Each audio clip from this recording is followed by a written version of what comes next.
The shawl was still on the fence post when Ada Sawyer came looking for it on the fourth day. Cornelius Haskins watched her from the shadow of the barn door, his heart hammering against his ribs like a trapped thing desperate for release. He saw the exact moment she understood. She walked up the dirt path from the Callaway Road, her dark hair loose around her shoulders in a way she never wore it in town, and she stopped at the fence post the way a person stops when they see something that should be there and is not.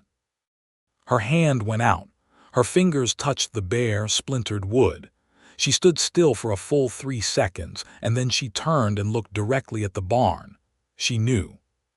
Cornelius stepped back into the dark.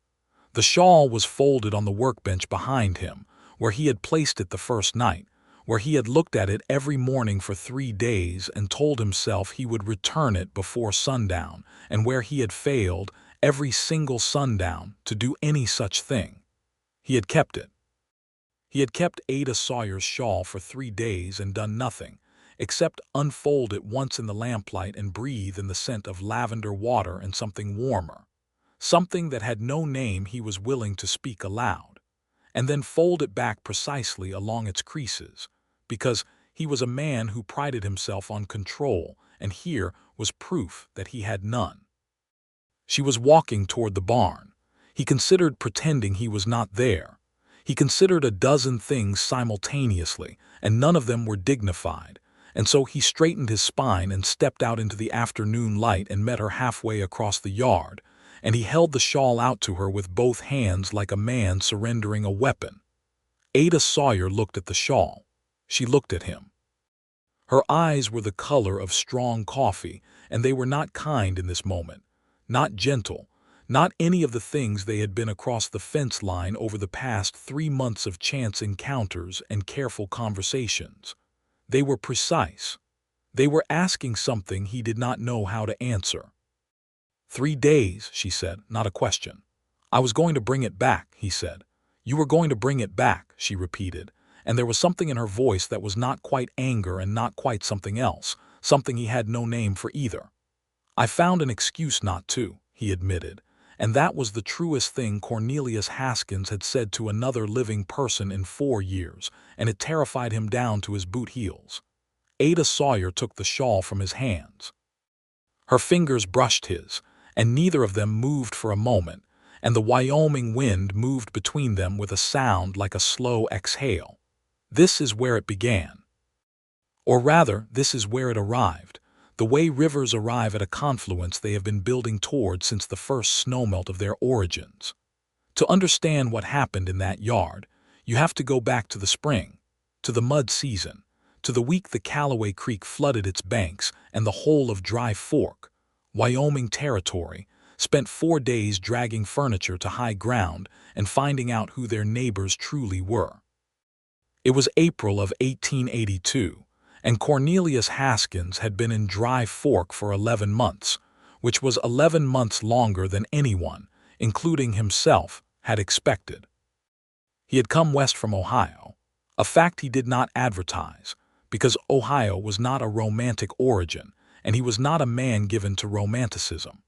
He was 31 years old, lean and deliberate in his movements, with hands that showed work and a face that showed weather, and a set to his jaw that people in Dry Fork had initially taken for arrogance before they understood it was simply the specific quality of a man who did not speak unless he had something worth saying.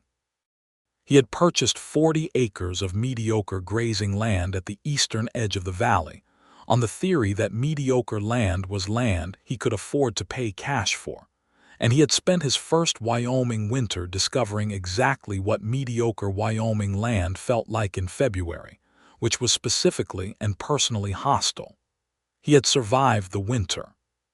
He had not thrived, but he had survived, and by April he had 3 horses, 11 cattle, a barn that leaked in 2 places, and a house that was approximately the size of a large man's ambitions and considerably smaller than his actual needs. He had no wife. He had no intention of acquiring one in the near term. He had a dark past that he had packed into the same mental trunk as his Ohio origins and latched firmly shut, and he was operating on the working theory that a man with enough physical labor in front of him did not have to open old trunks. Ada Sawyer had been in Dry Fork for 4 years. She had come out from Missouri in 1878, at the age of 22, as the wife of Thomas Sawyer, who had been a land speculator with a gift for persuasion and a corresponding weakness for whiskey that had taken 4 years to fully reveal itself, and then revealed itself catastrophically and permanently in the form of a horse he should not have been riding in a condition he should not have been in, on a road that dropped 20 feet into a dry gully at its eastern edge. Thomas Sawyer had died in January of 1881, 14 months before April 1882, and he had left Ada with the house, the debt on the house, a vegetable garden she had built herself, a few chickens, and the specific species of freedom that comes wrapped entirely in grief and difficulty, and is therefore very hard to appreciate in the early stages. By April 1882, Ada Sawyer had paid off most of the debt. She had done it by taking in mending, by selling eggs, by keeping a kitchen garden that the wives of 3 neighboring ranchers purchased produce from in summer and autumn, and by exercising a quality of intelligence and grit that Dry Fork observed and respected without always articulating. She was 26 years old. She was not, by anyone's accounting, looking for another husband, and the widows and ranch wives of Dry Fork respected this choice while simultaneously being entirely fascinated by when she might change her mind. The flood happened on a Tuesday. Cornelius had spent the morning moving his cattle to the high pasture and was returning to the barn when he heard a sound that the creek had never made before, a low grinding roar that was the sound of water finding new geography. And when he came over the rise, he saw the creek had jumped its banks and was running across the low meadow that divided his property from the Sawyer place next to it. He did not think about it. He simply turned his horse east along the high ground and rode to the Sawyer house. Ada was already moving. She was in the yard, ankle deep in water that was still rising, pulling a wooden chest out the front door with a focused, furious energy that precluded asking for help or waiting for it. Cornelius got off his horse, waded across the yard, took the other end of the chest, and together they moved it to the porch, which was a foot higher than the yard. And then he looked at her and she looked at him and she said without preamble, "The chickens are in the back." They spent 2 hours working. The water came up another 6 inches and then held, which was both a relief and a situation, because it meant the lower floor of Ada's house was going to be wet for at least 3 days, and the feed in her root cellar was already ruined, and her winter vegetable stores, what remained of them in April, were a loss. Cornelius moved the chickens to his own barn. It was the logical thing to do. Ada's smaller outbuilding was on low ground and his barn was not. He did not frame it as a kindness. He framed it as logistics, because Ada Sawyer had a quality about her that made patronizing assistance feel offensive and practical assistance feel acceptable, and he had understood this within the first 10 minutes of working alongside her. That night the water level held, and Ada Sawyer was effectively homeless in the practical sense that her lower floor was an inch of standing water, and her upper floor was damp and smelled of mud. And the neighbors up the road, the Callaways, took in the 3 families closest to the creek, which did not include Ada because the Callaways were already at capacity, and Cornelius Haskins stood in his yard in the blue evening light and made a decision. He knocked on the door of the Sawyer house, which was open, because who closed doors in a flood, and Ada was standing inside wringing water from a curtain with a methodical determination that made his chest do something complicated. "You can sleep in my house," he said. "I'll take the barn." She looked at him for a long moment. He could see her calculating the implications, the social arithmetic of it, the way Dry Fork would add 2 plus 2 and arrive at a specific number. "It's temporary," he said, because that was the thing she was weighing. "The water won't be gone in less than 3 days." "I know," Ada said. "I'm not suggesting anything else," he said, and this came out more stiffly than he intended, more defensive, and something in her expression shifted slightly, not to amusement exactly, but adjacent. "I know that too," she said. "I'll take your house, thank you." She slept in his house for 3 nights. He slept in the barn. They ate breakfast together at his table because it was the civil thing to do and because Ada was a practical woman who did not make things more complicated than they were. She cooked. He washed up. They talked about the flood damage, about the creek, about what the spring had been like and what summer might bring. They talked about her vegetable garden and whether the seeds she had ordered from the catalog in Cheyenne had arrived before the flood or after. They did not talk about anything personal. Not his past, not hers, not the fact that Dry Fork was already noting with interest that Ada Sawyer was staying at the Haskins place and drawing its own arithmetic conclusions. On the 3rd morning, the water was receding and Ada said she thought she could go home in the afternoon, and Cornelius said he thought she was probably right, and they both looked at their coffee cups. That was when Ada said, "What brought you out here? You're not a ranch man by birth." He looked up. She was watching him with those coffee-colored eyes and the expression of someone who has asked a question they mean seriously. "No," he said. "Ohio," she said. "Someone in town said Ohio." "That's right. What did you leave behind?" It was a direct question. It was the kind of question that assumed he had left something behind and she was not wrong, and the fact that she was not wrong made something uncomfortable move through him. "A bad situation," he said. "And the understanding that I was better suited to open country than to close quarters." She nodded. She did not push. He respected that. "Missouri," she said, as though the exchange required symmetry. "I came out with my husband. He's gone now." "I heard," Cornelius said. "I'm sorry for it." "You don't have to be sorry," Ada said. "It's just how things are."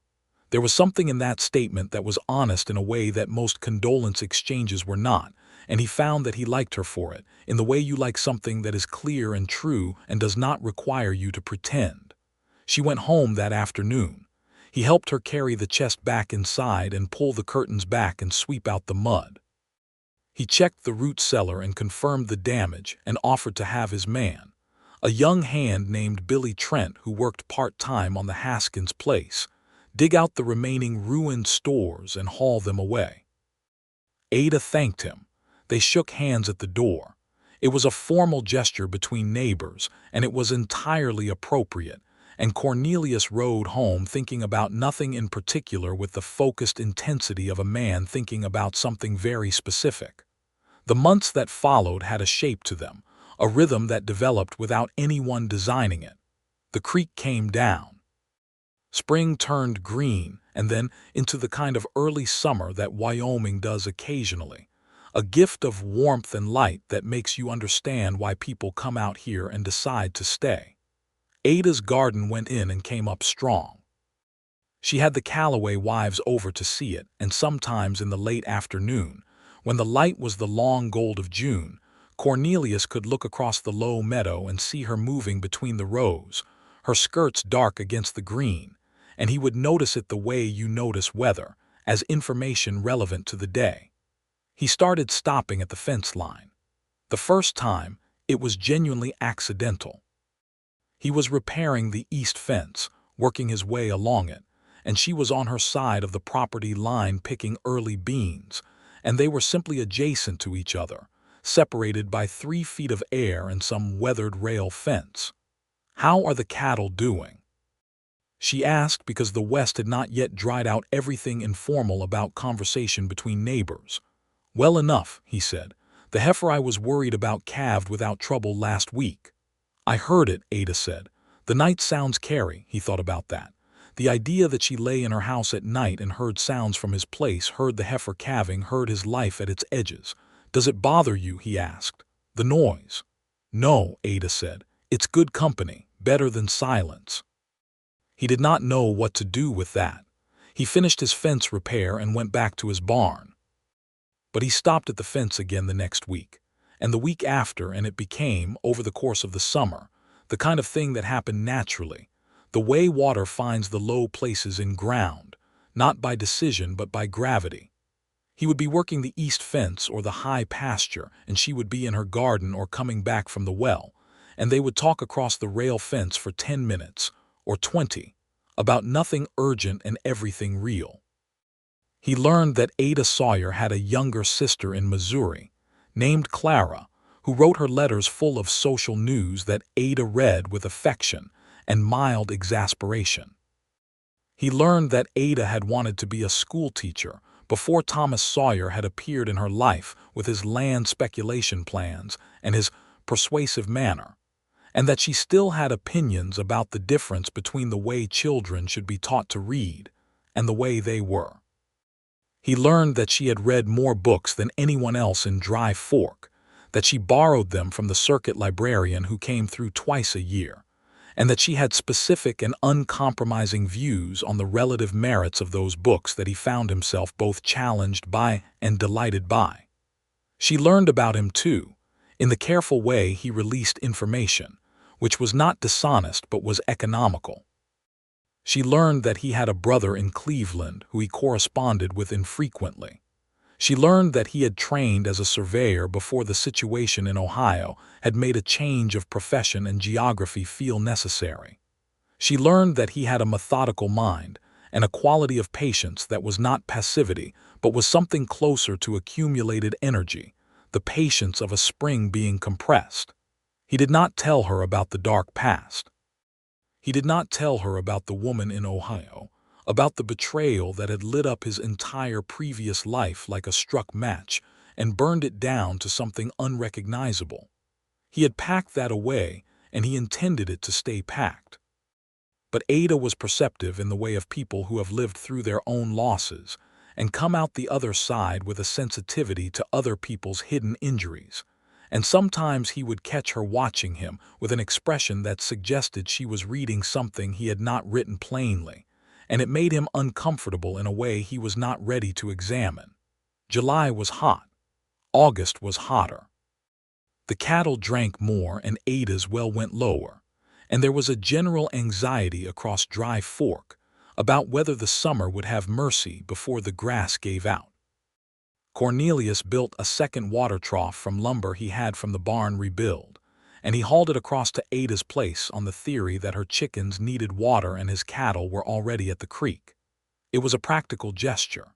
She thanked him with a jar of pickled beets from the previous fall stores, which were very good pickled beets, and he ate them over 3 evenings and thought that he might have to find another reason to be useful. This was when he understood he was in trouble. Not the beets specifically, not the thank you, which had been warm but not more than warm. The trouble was the recognition that he was looking for reasons, that he was manufacturing occasions, that he had moved from noticing Ada Sawyer as a fact of his landscape to noticing her as the most interesting feature of it, and that the fence conversations and the borrowed firewood and the mutual emergency of the flood had built something between them that he had not authorized and could not easily dismantle. He was afraid of it. He wanted to be clear about that, internally to himself, in the accounting he kept at night when the barn was quiet and the cattle shifted and breathed.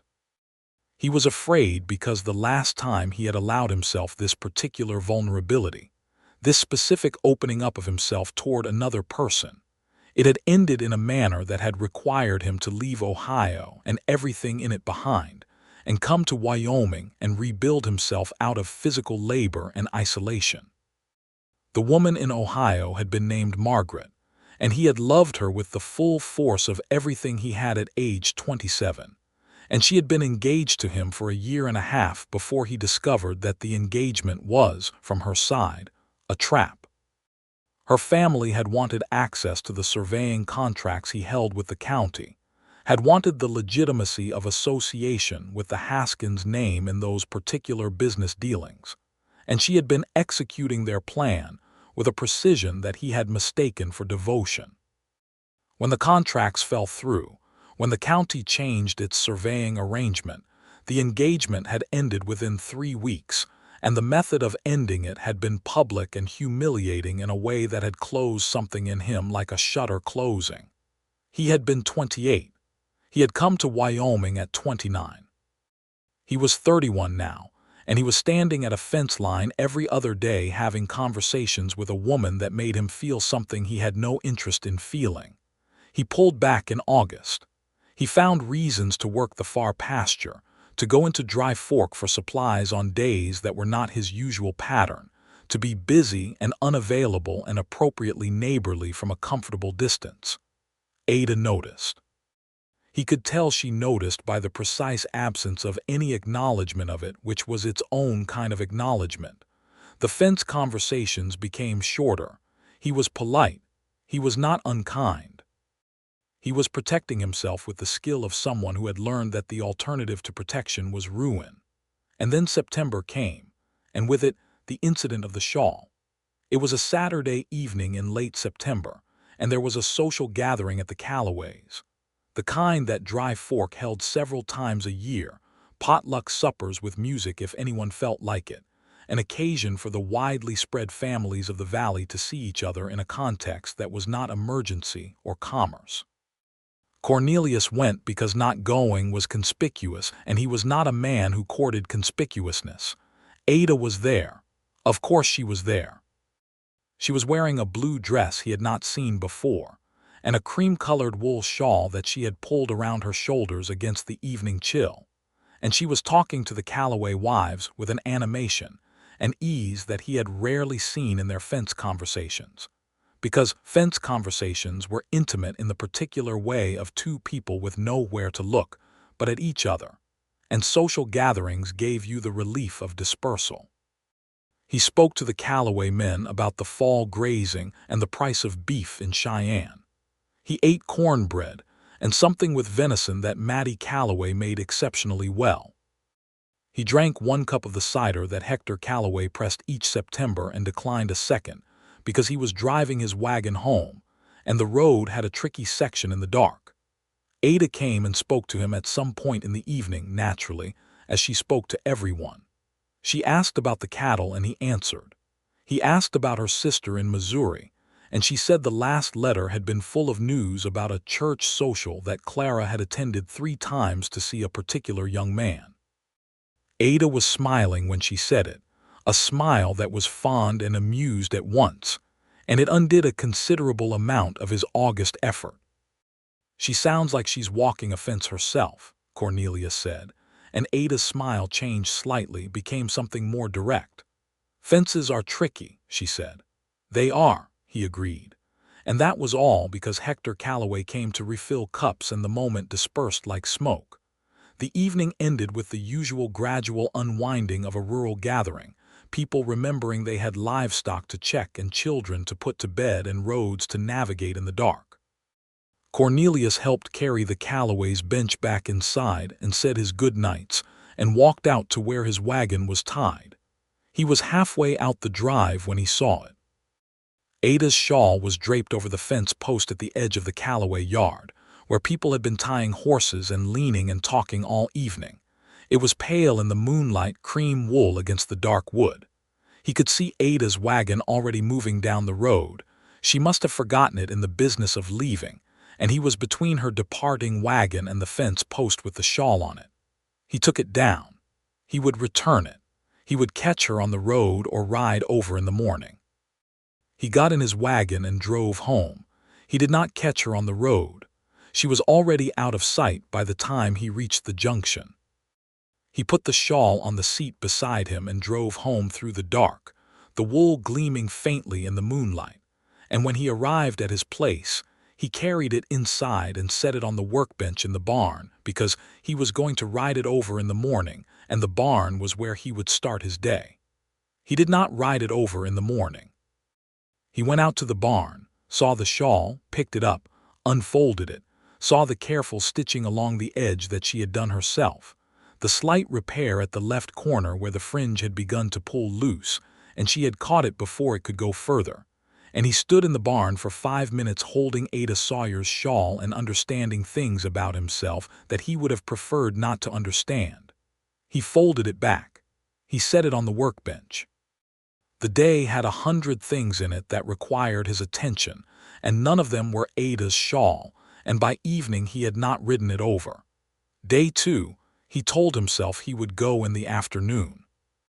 He had a morning that pulled him to the far pasture, where two of his cattle had gotten through a weak section of fence and were philosophically grazing on whatever they could reach before they were recovered. By the time he had repaired the fence and brought the cattle back, it was past 3, and the excuse was that it was late, and he did not want to appear at a woman's door in the fading afternoon without a better purpose. But this was an excuse, and he knew it was an excuse. Day 3, he ran out of excuses of the practical variety, and had to face the fact that what he was doing was keeping Ada Sawyer's shawl because having it meant he had to go to her. And having a reason to go to her meant he could go to her without admitting that he had no excuse except wanting to, and the wanting was what he was afraid of. He had kept her shawl for 3 days because he was a man who had been betrayed and had closed himself off, and was terrified of what it meant that a woman in a blue dress with a cream wool shawl could undo 3 years of careful self-management in the space of a Saturday evening. And then she came for it on the 4th day. She had driven down his road, a thing she had not done since the flood, a deliberate action, and she had walked up to the fence post where, apparently, she had known she left it and found it gone and understood. Cornelius had given it back with both hands and 3 words. I found an excuse not to. And Ada Sawyer had taken her shawl and her fingers had brushed his, and neither of them had moved, and the Wyoming wind had moved between them. Then she said, "Why?" Not an accusation. A question. A genuine question, asked with the directness of a woman who had learned the hard way that indirect questions got you indirect answers, and indirect answers got you nowhere useful. Cornelius looked at her. The afternoon light was behind her and she was standing 3 feet from him in his yard, and this was the moment he understood, the moment where a man either said the true thing or the safe thing, and he had been saying the safe thing for 3 years and he was tired. "Because I wanted a reason to come to you," he said, "and I was afraid of that." Ada's expression changed. Not softened exactly, something more complicated than that, something that was recognizing and also cautious, and also something that was not cautious at all. "Why afraid?" she said. "Because I have history that makes me careful," he said. "More careful than is useful, probably." "So do I," Ada said. They looked at each other. The chickens, his chickens that were technically her chickens visiting him since April, made their afternoon sound in the barn. "I'm sorry I kept it," Cornelius said. "It wasn't honest of me." "No," Ada agreed. "It wasn't, but I understand dishonesty that comes from fear. I've done it myself." He wanted to ask her what she meant. He wanted to know every specific thing she meant by it, what her fear looked like, what she had hidden from, and why. He wanted a great deal of things simultaneously, and none of them were simple. "Would you like some coffee?" he said. Ada Sawyer considered him for a moment. Then she folded the shawl carefully over her arm. "Yes," she said. "I would." They sat at his table, the same table where they had eaten breakfast during the flood, and they drank coffee, and this time the conversation did not stay on the safe ground of cattle and gardens and the price of things in Cheyenne. "What happened in Ohio?" Ada said. It was not a pry. It was an offering, a demonstration that she was willing to ask the serious question, which meant she was willing to hear the serious answer. He told her. Not all of it in one sitting, not in the way of a confession, but in the way of a man who has decided to tell the truth and is working out how to do it. He told her about Margaret, about the engagement, about the slow revelation of the hidden motive, about the betrayal and the public humiliation, and the understanding that he had been, for a year and a half, useful to someone who had not loved him. Ada listened. She did not offer sympathy in the easy way, did not say she was sorry or that Margaret sounded terrible, though Cornelius privately thought Margaret had been fairly terrible. Ada listened with the same quality of attention she brought to everything, fully present, neither judging nor excusing, simply taking in the truth. "And so you closed up," she said when he was done. "I closed up," he confirmed. "And came to Wyoming and built a fence around yourself," she said, and there was no cruelty in it, just the sharp accuracy of a well-aimed observation. "A fence, yes." And then I showed up next to it, Ada said, and something in her tone was almost the edge of dry humor, the kind you develop when life has been sufficiently absurd. You showed up next to it, Cornelius said, and you were extremely inconvenient. Ada's mouth curved. It was not a full smile.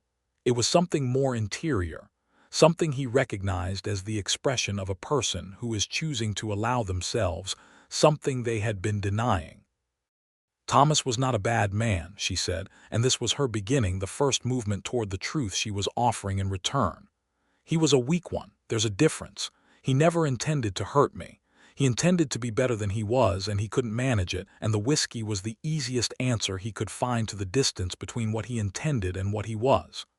That must have been hard to watch, Cornelius said. It was, Ada said. It was also lonely in a way I didn't expect. You can be very lonely inside a marriage.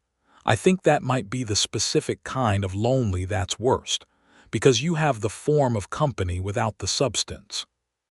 He understood this in a different register than she had experienced it, the loneliness of being next to someone who is not truly there, who is present for the function rather than the feeling. He had felt it in his engagement to Margaret, had felt it even before he understood why, a hollowness at the center of what should have been full. And then he was gone, Ada said.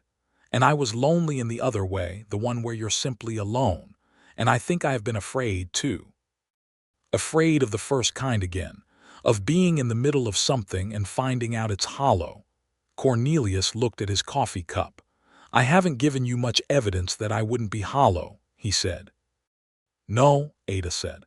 You kept my shawl for 3 days and then confessed to it because you didn't know how to come to me honestly, which is not the behavior of a hollow man. It's the behavior of a very frightened one. There's a difference. He looked at her. She was watching him with the direct, clear gaze that he had come to understand was simply Ada's way, the way she was when she had decided to see something truly. I don't want to be frightened, he said. Neither do I, she said. But I think we might have to be frightened together for a while. This was not a declaration. It was something more preliminary and more honest than a declaration, the acknowledgement that there was something between them that had been building since April and was now requiring them to either address it or deliberately walk away from it. I think that's possible, Cornelius said. The being frightened together. Ada nodded. She finished her coffee. She stood up and gathered her shawl from the back of the chair. I should get home, she said. I have morning chores and I've been here long enough that Dry Fork will have an opinion about it by Sunday. Dry Fork will have an opinion regardless, Cornelius said. True, Ada agreed. She walked to the door. At the door she turned back. Will you come to supper on Friday? I'm making something that requires someone to eat it and the chickens have limited appreciation for my cooking. He felt the smile before he could stop it. Yes, he said. Friday. Good, she said. And she walked out into the afternoon, and he stood in his doorway and watched her untie her horse and drive her wagon back down his road. And when she was out of sight, he went back inside and sat down at the table with his cold coffee and allowed himself to feel exactly what he felt without trying to shut it back up. It was frightening. She had been right about that. But it was also the first time in 3 years that the thing he was feeling was not manufactured from loneliness and isolation, but was instead the actual, inconvenient, disorderly truth of a specific man in relation to a specific woman. He could work with frightened. He had been working with frightened for 11 months. The new element was that he was not working with it alone. Friday's supper happened. It was not dramatic or revelatory. It was, in the best possible sense, ordinary. 2 people eating a meal at a table and talking until the candles burned low. The conversation moving from easy to serious and back again, with the comfortable rhythm of people learning the other's territory. She had made a rabbit stew with the biscuits that she had apparently been refining since Missouri, and they were very good biscuits, and he told her so. And she told him that Thomas had complained about her biscuits for 3 years before discovering that what he had actually been tasting was his own sourness. And Cornelius laughed. And it was a real laugh, the kind that comes from somewhere genuine rather than somewhere social. And Ada looked at him when he laughed with an expression he would spend a significant number of subsequent evenings thinking about. He helped wash up afterward.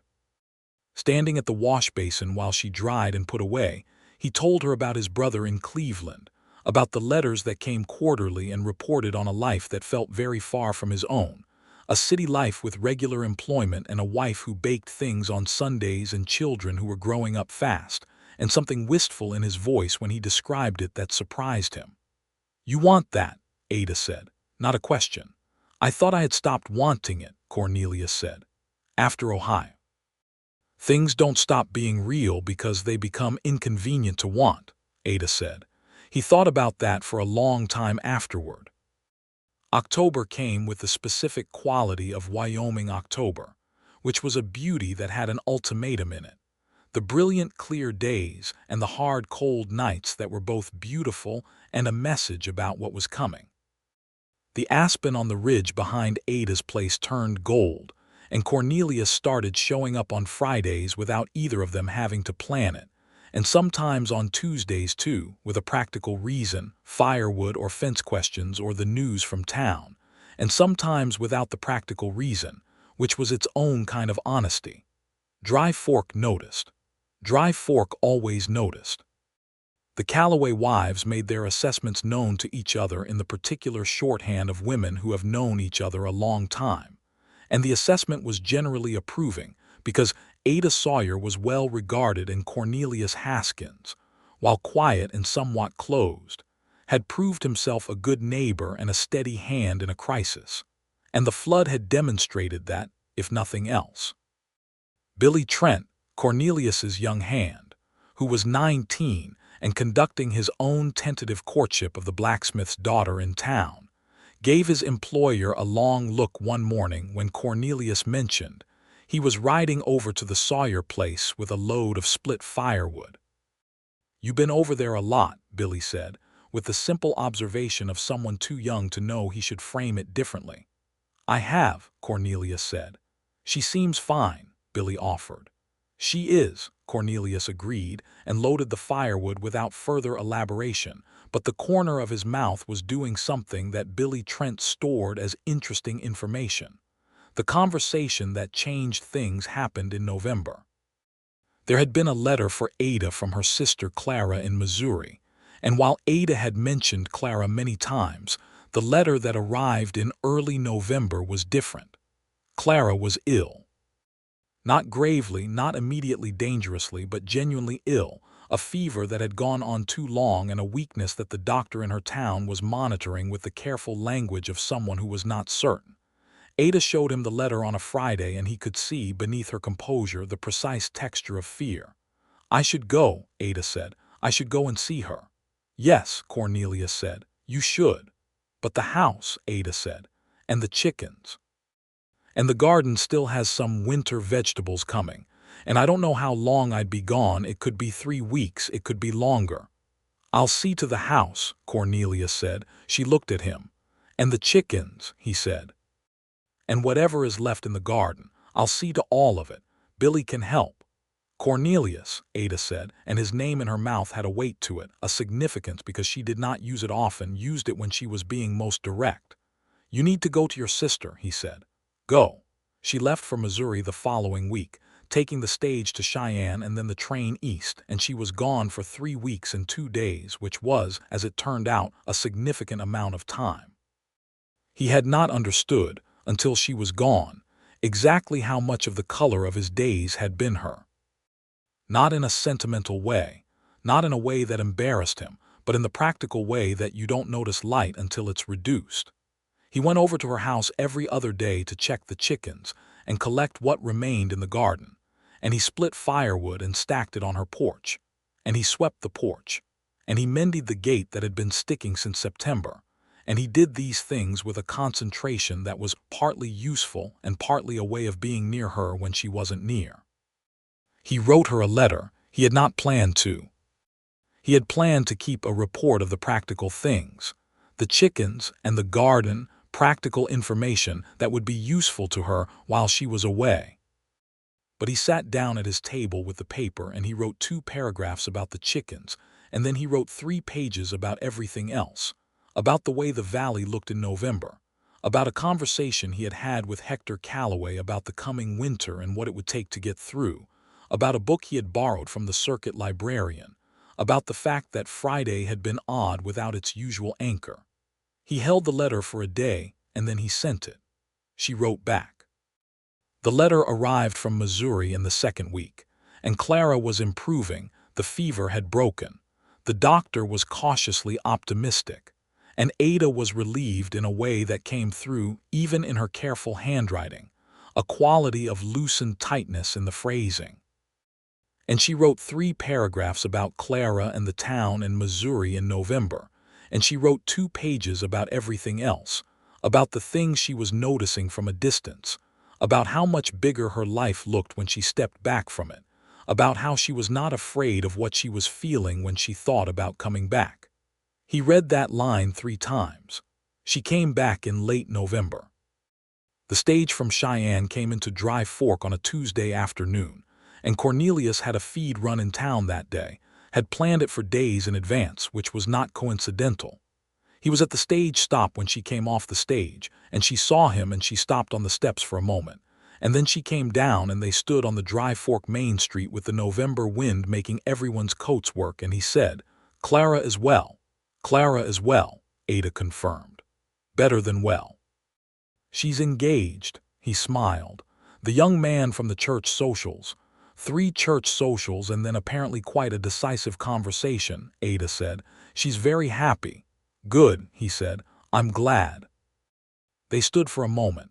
Around them, Dry Fork went about its November Tuesday business. "Thank you for the letters," Ada said. "Thank you for writing back," he said. "You fixed the gate," she said. "It was sticking. You split a great deal of firewood. Winter's coming." She looked at him with a direct, clear look. "Cornelius," she said, "I think we should stop finding excuses." "For what?" he said. "For everything," she said. "I think you should court me properly, if you want to. And I think you want to." He was quiet for a moment, not because he was uncertain, but because the word properly meant something specific in 1882 in Wyoming Territory, and he wanted to say the right thing. "I want to," he said, properly and seriously. "Good," Ada said. "Then come for supper Friday and bring your intentions and don't leave them on a fence post." The autumn laugh surprised him again. "I'll bring them inside this time," he said.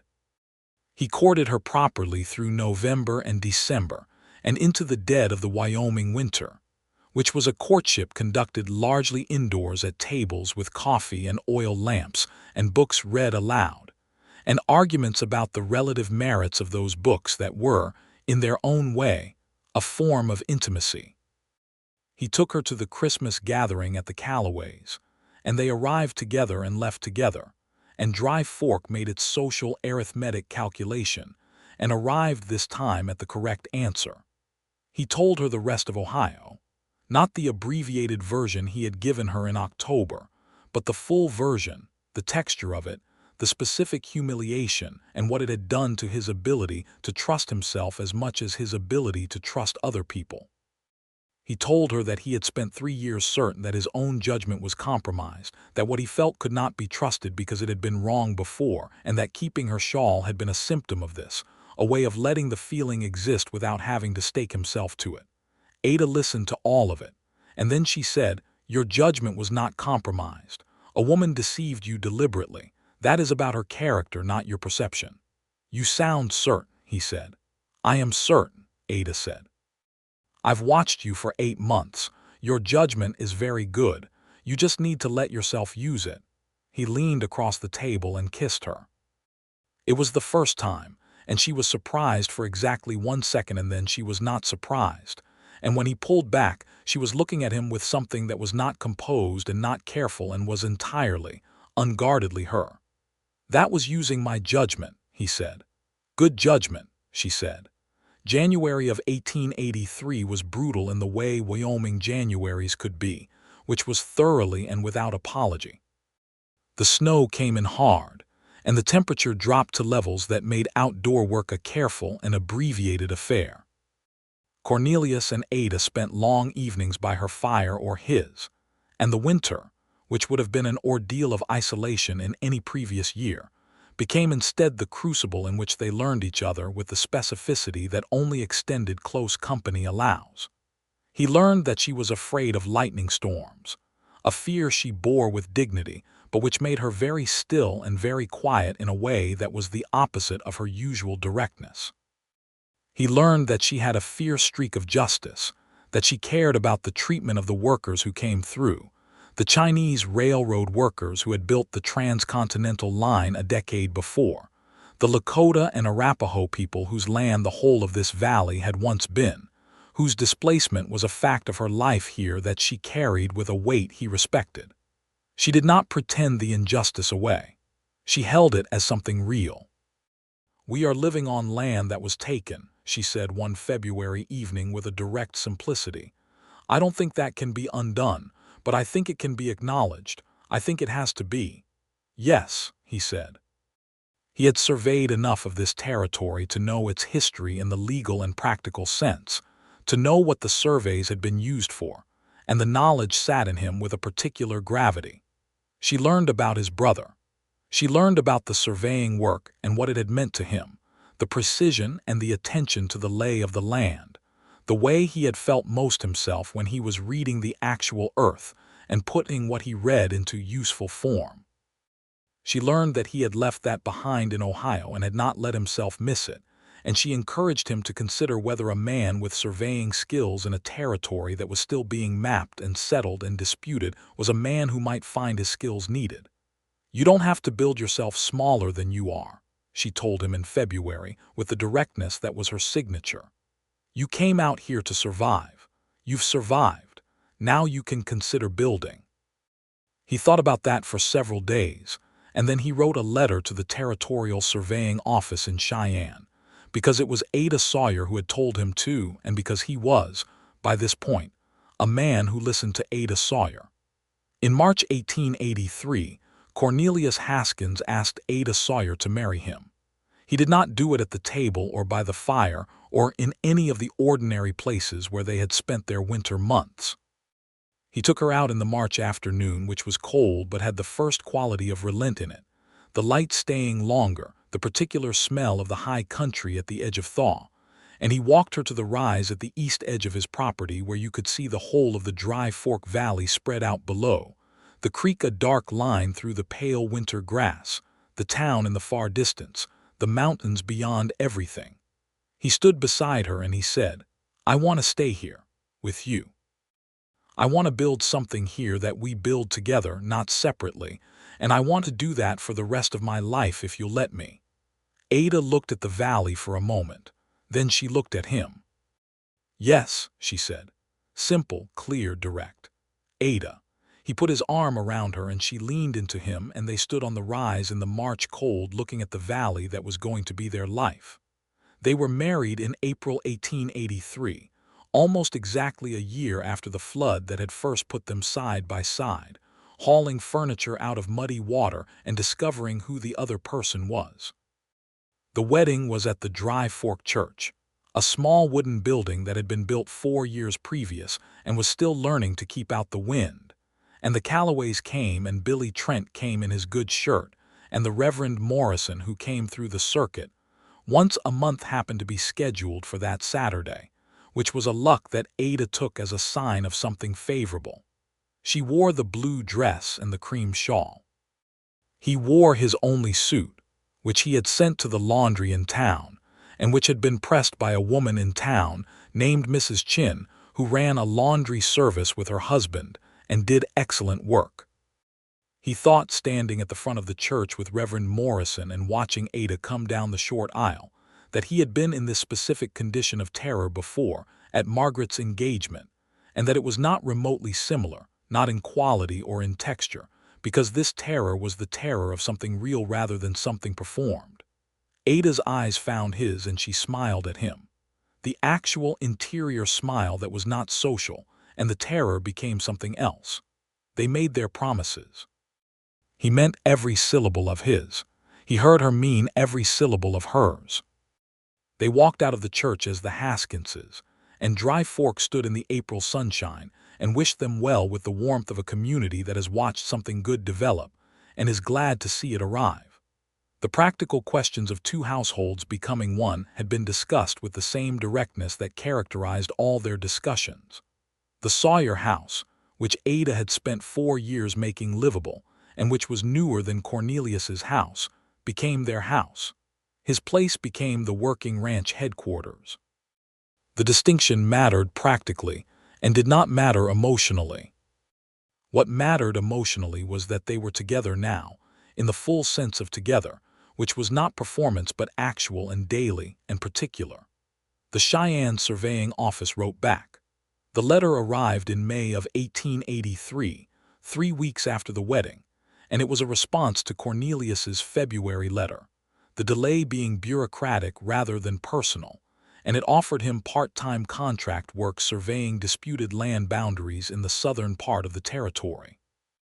The pay was good by the standards of what he had, and the work was exactly the work he had been good at in Ohio, and Ada read the letter with him at the table and said, "You should take it." "It means travel," he said, "south for 2, maybe 3 weeks at a time." "I know," Ada said. "The ranch will be here. Billy Trent can manage. I can manage. Take it." He took it. The contract work began in June of 1883, and Cornelius Haskins discovered, somewhat to his own surprise, that the years of physical ranch work had not diminished his eye for the land but had deepened it, that he read the actual geography of the Wyoming and Colorado border territory with a precision and understanding that his earlier work had not had. The surveying office noticed. The contract was extended. By the fall of 1883, he was being recommended for a larger ongoing project, a formal survey of the Northern Range territories that would require coordination with the territorial government and with the various parties, settlers, ranchers, and the representatives of the Lakota and Arapaho nations who had treaty claims that overlapped with the areas in question. He did this work with the care and honesty that Ada had told him his judgment deserved. He was not a political man in the narrow sense, but he was a precise man, and precision in surveying meant that you could not choose which features of the land to record. You recorded what was there. The survey he submitted in 1884 for the Northern Range territories was notable for including an accurate notation of the boundaries established by the Treaty of Fort Laramie, which the previous survey had managed to elide through what Cornelius's report described, diplomatically, as imprecision. The territorial government received this with mixed feelings. Some parties found it inconvenient. Cornelius found it true, and he was a man who had learned the cost of building on false foundations. Ada read his reports before he submitted them. She was better with language than he was, more economical, better at knowing which word did the precise work, and which was covering its inadequacy with volume. She became, without either of them naming it, his first editor and most useful critic. The ranch did well in 1883 and 1884. The cattle herd grew from 11 to 28, which was not spectacular but was solid, the kind of growth that could be sustained rather than the kind that collapses in a bad winter. Billy Trent was promoted from part-time to full-time, which meant he could afford to marry the blacksmith's daughter, which he did in the spring of 1884, which meant there was a wedding at Dry Fork Church that was the occasion of considerable celebration. Ada's vegetable garden continued to feed half the valley in season, with produce sold and traded, and given as the occasion demanded. She had added a small herb plot that she supplied to the doctor's wife, a woman named Mrs. Alderton, who had made herself the nearest thing to a pharmacist that Dry Fork had, working with the doctor on remedies and poultices and things that required exact knowledge of plants and their properties. Ada and Mrs. Alderton became close friends over the herb exchange, and it was the friendship of two women with precise minds and direct speech who recognized in each other a kind of intellectual companion that was not always easy to find. Ada was pregnant with their first child by the autumn of 1884. She told Cornelius on an October morning, the same season, the same quality of gold light and mountain chill that had been the backdrop to so much of their story. He was at the breakfast table with his surveying notes, and she set down his coffee and said, "There's something you should know." He looked up. She was watching him with an expression that was composed, but that had something beneath the composure that was, he realized, a kind of watching for his response. He got up from the table without saying anything and went to her and put his hands on her face, and she let him look at her for a moment, and then he kissed her forehead. "How do you feel?" he said. "Tired," she said, "and well, and frightened a little."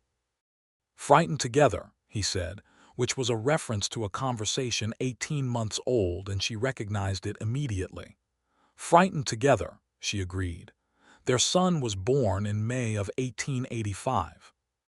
They named him James, for Cornelius's father, with the middle name Robert, which had been Ada's father's name. He arrived in the world with a vigor that exhausted everyone involved, and settled into his own particular existence, with the confidence of someone who has decided that being here is a good idea. Mrs. Alderton was there for the birth, along with the doctor, and afterward when the baby was wrapped and Cornelius was sitting at the bedside with Ada's hand in his, and the lamplight doing the particular golden thing it does in moments of arrival, Ada said, "He looks like you." Cornelius looked at his son, who looked mostly like a baby but who had the set of the jaw. He could see it even then, the specific jaw that was a Haskins characteristic, and something moved through him that was much larger than he had expected. "He looks like himself," Cornelius said, "but I see what you mean." Ada squeezed his hand.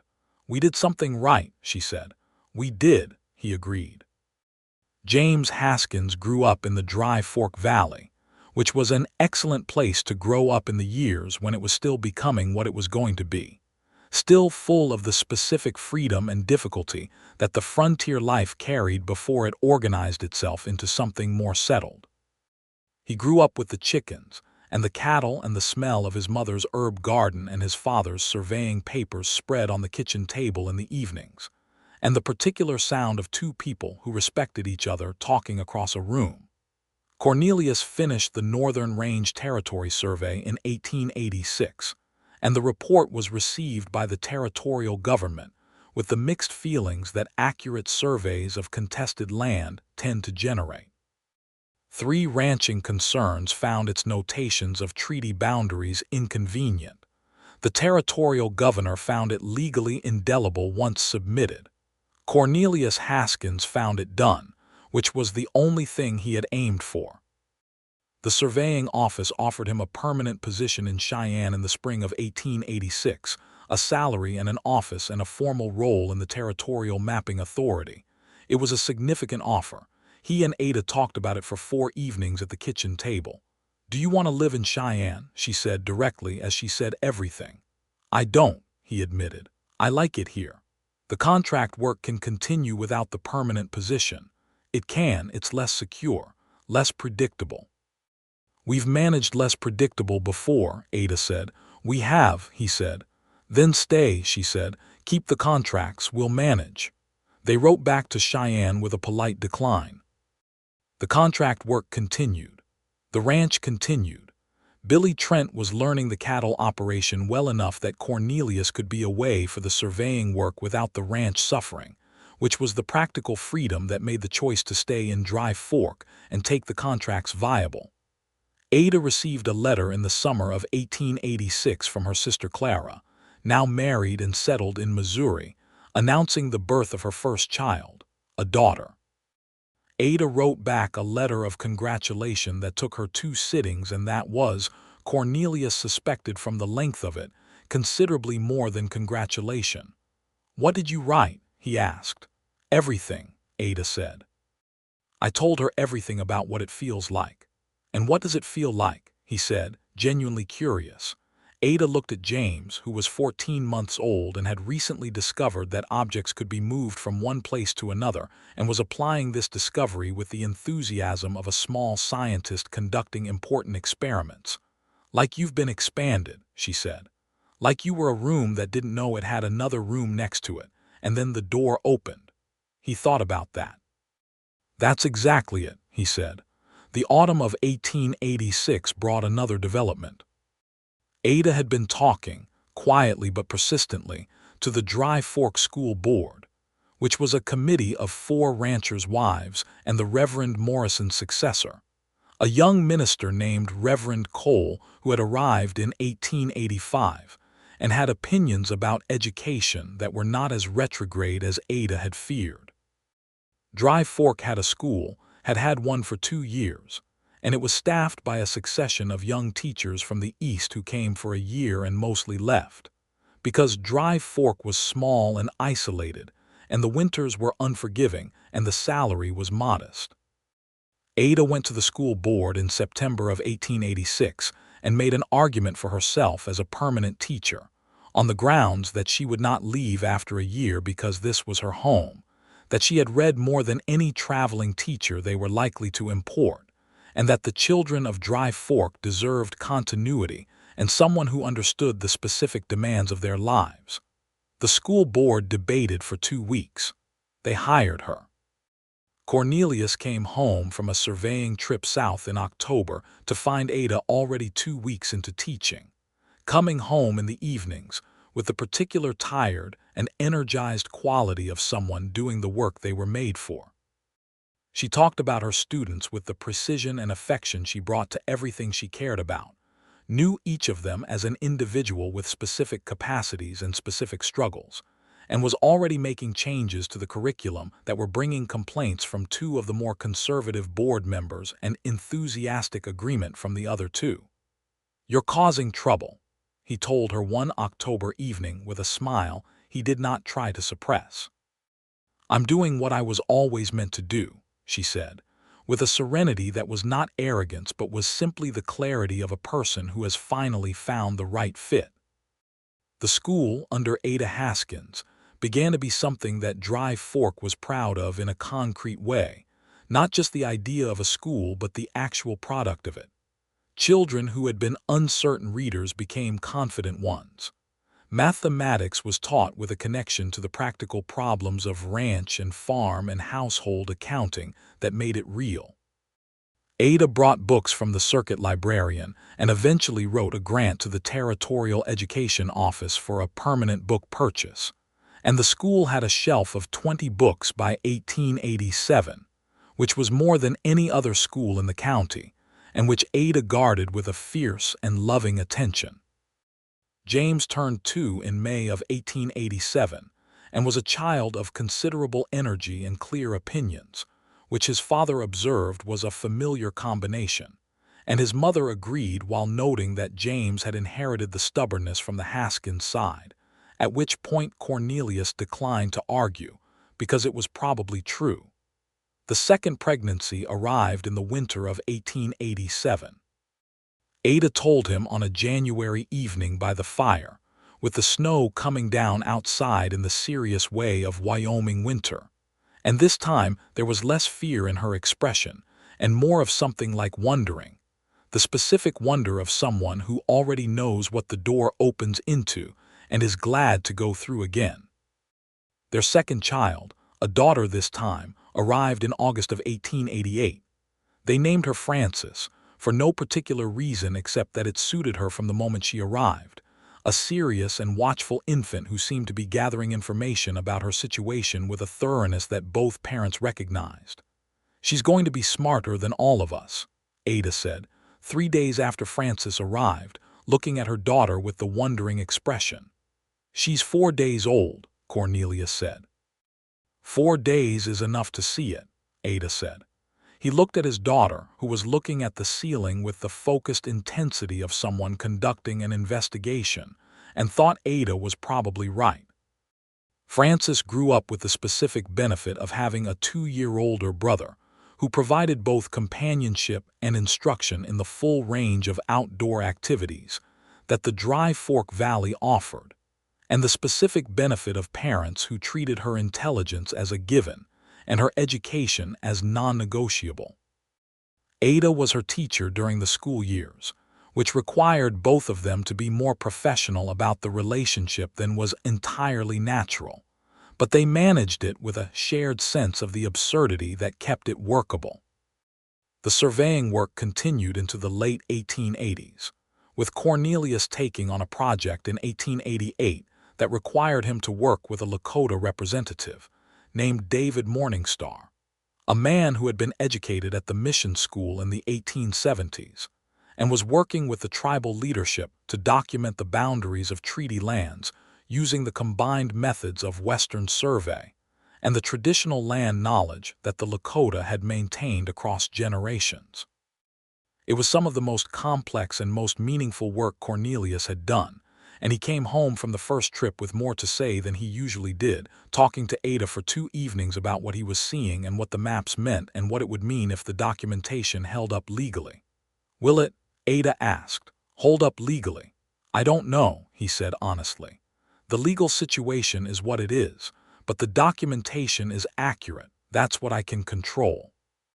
"Then do it accurately," Ada said. "That's what you can give."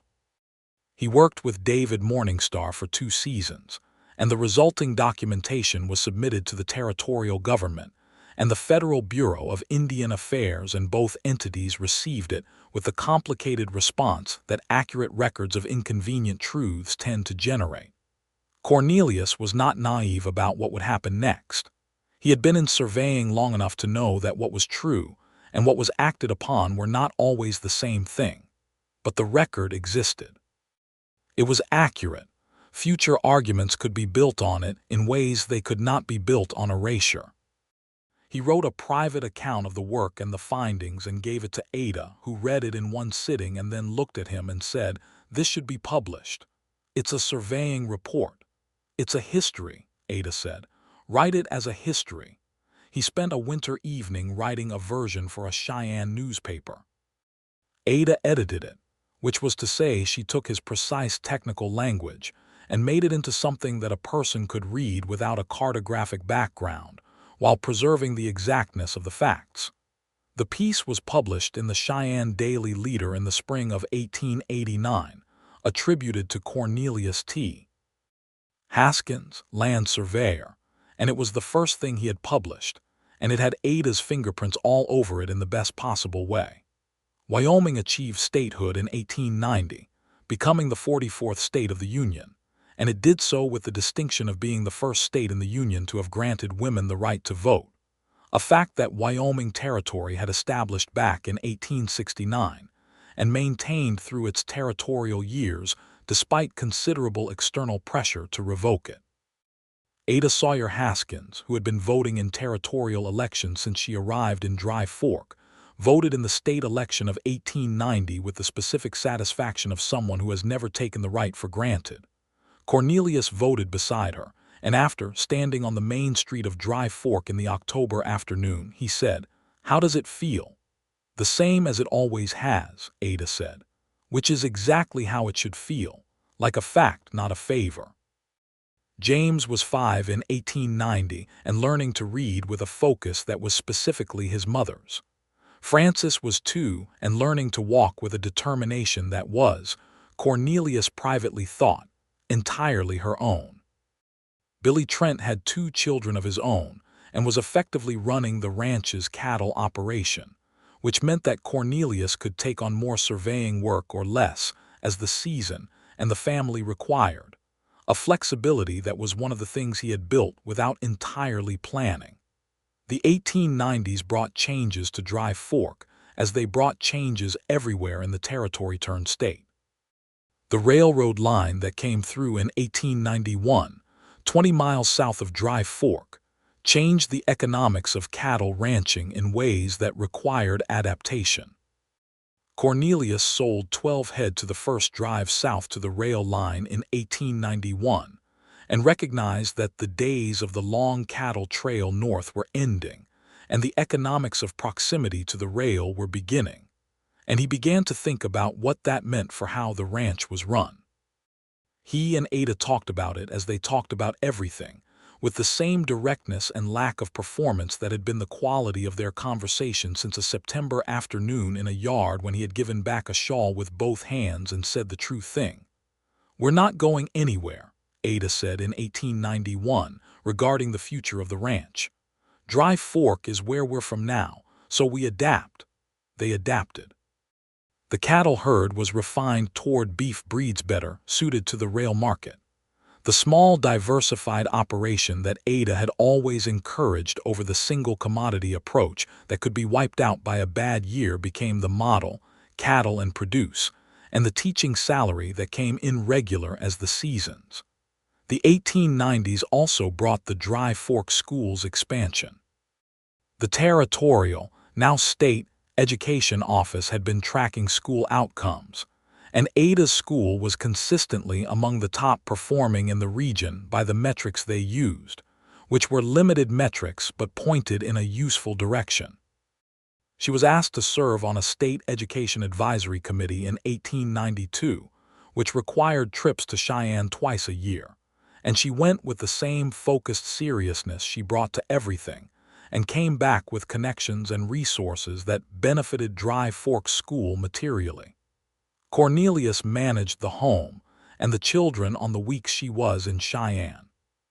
He made breakfast and got James to school, because James was in school now in his mother's school, which required the same professional navigation that Ada had managed and which James, who was a practical child, managed by being studiously normal at school and himself at home. He collected Frances from Mrs. Alderton's care in the afternoons and brought her home, and they spent their evenings together, the three of them, waiting for Ada to come back. And he told Frances stories about the land he surveyed and James stories about the books he read, and they were fine evenings, evidence of something working. Ada came back from Cheyenne in the fall of 1892 with a state grant for 3 new school readers and the news that she was pregnant for the 3rd time. Cheyenne was eventful, Cornelius said, and she laughed, the actual internal laugh that she still did not give to many people, and that still had the same effect on him it had always had. Their 3rd child, another son, arrived in May of 1893. They named him Samuel, and he was born easy, as second sons sometimes are, with less urgency than James and less watchfulness than Frances. A child who arrived in a household that was already running and simply joined in, cheerful and adaptable and genuinely delighted by most things he encountered. The Haskins family of Dry Fork, Wyoming, in 1893 was a thing that had been built from a flood and a fence post and a cream wool shawl, and the decision, made on a September afternoon by a frightened man, to say the true thing instead of the safe one. The ranch was 23 cattle and 30 acres of working land and a barn that no longer leaked. The house was Ada's house made theirs, with the kitchen garden that still fed neighbors and still supplied Mrs. Alderton's remedies, and a small room that Cornelius had added to the back in 1886 that was his office, and the place where the surveying maps lived, and where Ada came to read when the children were in bed, and the house was quiet. The school had 40 students in 1893, which was a reflection of Dry Fork's growth, more families coming in through the decade, the rail line bringing commerce and opportunity that attracted settlement. Ada had a second teacher now, a young woman from Denver named Miss Elliott who had come out on a 2-year contract and stayed because, she said, she had not known a place like this existed. James was 8 and could ride and read, and had opinions about both that he was not shy about sharing. Frances was 5 and had recently discovered arithmetic with a passion that her mother greeted with the specific pleasure of recognition. Samuel was a happy infant who would grow up being the Haskins child, who strangers always remembered meeting because of the quality of his attention and the genuineness of his interest in whatever you had to say. In 1895, a journalist from a Denver newspaper came to Dry Fork to write about the rural schools of Wyoming, part of a series on education in the new western states. He came to Ada's school and spent 2 days there and interviewed Ada at the kitchen table of the Haskins house, and Cornelius came in from the office during the interview to refill his coffee, and ended up sitting at the table for the last hour of it, because the conversation had gone in a direction that required his surveying expertise on a question about land access and school district boundaries.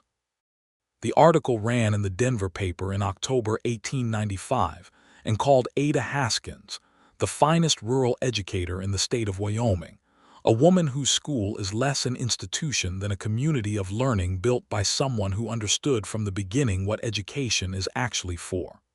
Cornelius cut the article out of the paper and kept it in his office. Ada professed to find this embarrassing.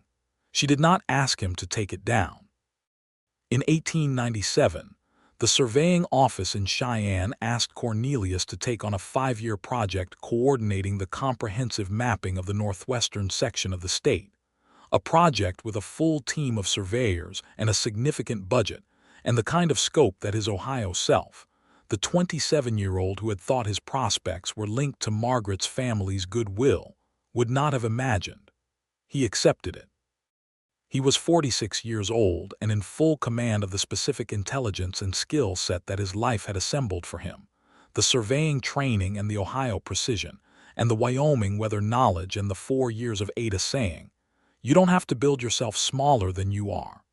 He led the project for 5 years, and it produced, in 1902, the most comprehensive cartographic record of that section of Wyoming that existed, and it included, because Cornelius T.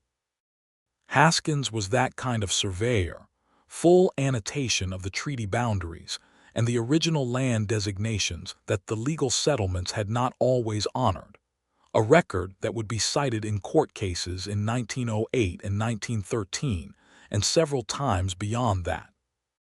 Ada taught at Dry Fork School until 1904, when she was 52 and James was 19, and had gone to the State University in Laramie on a scholarship that Ada had applied for on his behalf without entirely telling him she was doing so. And Francis was 16, and already teaching the younger students on the days Ada was in Cheyenne for the advisory committee, and Samuel was 11, and of the opinion that arithmetic was more interesting than his mother gave it credit for. She taught until 1904, and then she passed the school to Miss Elliott, who had been in Dry Fork for 11 years by that point and was now Mrs. Cooper, married to the son of the Callaways, who had inherited the Callaway Ranch and was doing well with it, and who had no intention of leaving Dry Fork and every intention of running the school with the same committed care that Ada had established as its standard.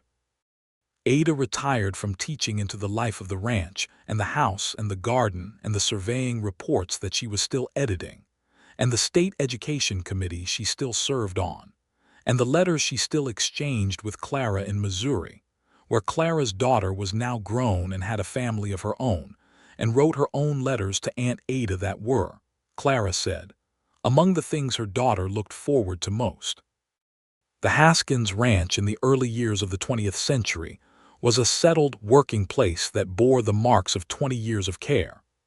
James came back from Laramie with a degree in engineering and a wife named Sarah who had grown up in Cheyenne and who looked at the Dry Fork Valley, the first time she saw it, with an expression that was not disappointment but was adjustment, the expression of someone who has imagined something and is now revising.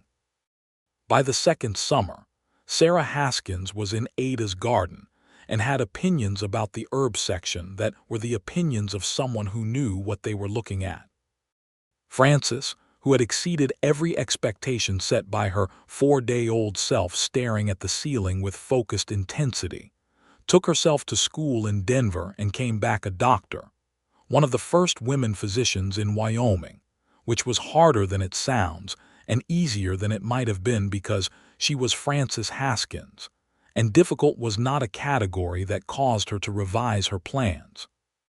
She set up a practice in Dry Fork in 1907 and became, in due course, the person that the valley turned to for everything that Mrs. Alderton had handled in the previous generation and considerably more. Samuel, the cheerful third child, stayed on the ranch with his wife Eleanor and ran the cattle operation with a practical intelligence and a quality of contentment that suggested he was a man who had known what he wanted early and had simply gone about getting it. Cornelius and Ada Haskins in 1910 were 59 and 54 respectively, and they were grandparents twice over from James and Sarah, who had settled on the Haskins land and built a house on the east side, the same east side where the fence line had been, where the conversations had happened, where the long evenings of summer had made something that neither of them had been looking for. The original fence post was gone by 1910, replaced as fences are in working ranch country, but Ada knew where it had been. She could stand in the yard and point to the exact spot. On their 27th wedding anniversary in April 1910, Cornelius presented her with a new cream wool shawl made by a woman in town whose needlework was exceptional, with fringe along the edge and a small repair-proof border that the woman had put in without being asked, having taken the old shawl that Ada had brought her and studied the stitching. Ada held it for a moment. Then she looked at him. 3 days, she said, not a question. Not this time, he said. Not anymore. She put the shawl around her shoulders, and she reached out and took his hand, and they stood in the April yard, which was the same yard, the same light, the same Wyoming wind, and they were different people than they had been in every way except the essential one, which was that they were together, which was what they were, which was what they had built from a flood and a fear and an excuse that had finally been honest enough to admit it was not an excuse at all but was the beginning of everything.